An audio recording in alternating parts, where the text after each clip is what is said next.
Matthew Jaminet. What a turnaround for that group. The car was a disaster yesterday for Mike Rockenfeller in qualifying. Said it was so stiff, couldn't do anything with it. They threw the kitchen sink at it this morning, and they have found something. Sure have. Jimmy Bruni in 5th. Might be able to get at least one more before this race is over in 4.5 minutes. You'd have to think that Jaminet has got to be careful if he gets on the tail of the championship lead. I know it's early in the season, you've got to fight your own game, but meanwhile, Aiken inching closer to Renger van der Zande. If he's that close and they come up on traffic, may it create the opportunity for the win.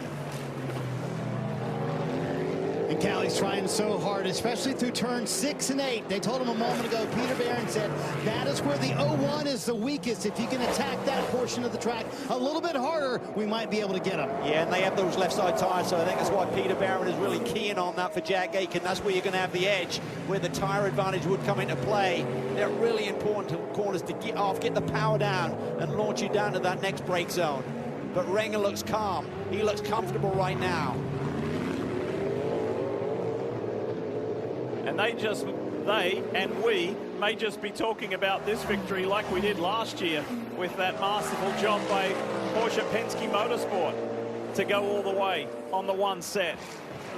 This car here, by the way, the 86 of Fjordbach just served a drive-through penalty. There's Sebastien Bourdais. He gave us a thrill in qualifying yesterday, storming through at the end, started this race, and now he's going to have to sit there nervously for the next 3 minutes, 7 seconds to watch his teammate try and hold off Jack Aitken. This is nice for Renger. I don't think he's going to catch the other gaggle of traffic lead before we see the checkered flag here this afternoon. They're a long way down the road ahead of this Era 1 car, so we've got clean air. Look at him set up here. Just got to hit his marks, really key on power down, exit speed, so he's not so vulnerable into the next brake zone. How about Felipe Nasr, the Brazilian? What can he do? Keeping in mind that amazing Rolex 24 at Daytona.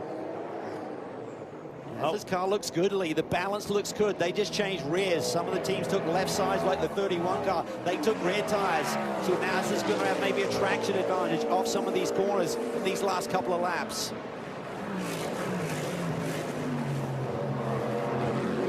Stuck away from GTP to GTD, and this is what a 2-second lead looks like for the Sealmaster Vasser Sullivan Lexus Racing RCF of Ben Barnicoat over Robbie Foley, then Mike Skeen. Skeen's been able to hold Stephen McAleer at bay. That's pretty remarkable.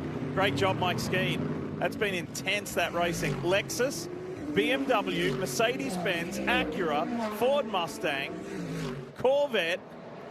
Incredible manufacturer diversity across the top 6 positions in that class. For McAleer, he got an added incentive. He was let go by that 32 squad. He raced for them a couple of years ago, Lee, so he'd love to steal that podium, run away from his ex-teammate Mike Skeen there in these last couple of laps. Cadillac versus Cadillac here. Jack Aitken's done a really good job shadowing Renger van der Zande. Equally impressive for Renger to be out front, hanging on, no tyre change at their one and only pit stop. And now they've got just 1.968 miles to go to give Chip Ganassi his 4th overall win here and to continue the Cadillac and General Motors domination of this event. Just superb execution here by Renger, just hitting his marks, setting up, just maximizing the radius through these straight corners. Down nicely there off of turn 5. This is where you may be vulnerable, the run down the hill, down in that brake zone, but he's got enough of a gap. He doesn't have to defend. Tell you what, victory here this afternoon, Cal, will help a little bit ease the pain of what went down at the Rolex 24 at Daytona to kick the year off. This was maybe the fastest car, the 01 Cadillac racing machine, and unfortunately their race ended prematurely. It went away from them. The chances of victory went away from them. However, no matter how hard Jack Aitken has tried, he cannot do anything about this 01 Cadillac Racing Chip Ganassi machine. Renger van der Zande and Sebastien Bourdais win the Acura Grand Prix of Long Beach.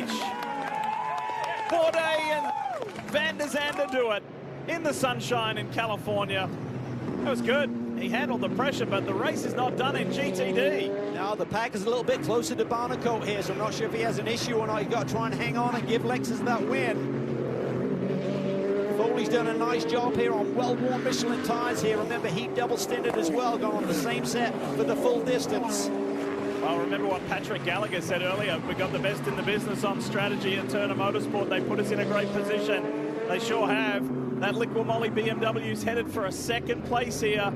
But it was something very different for Vasser, Sullivan, Lexus Racing, splitting their cars. 2 entries in GTD. The 89 celebrating Lexus's debut, and the Lexus wins. Parker Thompson put it on the pole. Ben Barnicoat brings it home to get that checkered flag. It was a tough day for the 12, but for the 89, they win. And there's Renger getting a little bit of fresh air. He'll bring it back to Sebastien Bourdais, and the celebrations will begin. How about that one?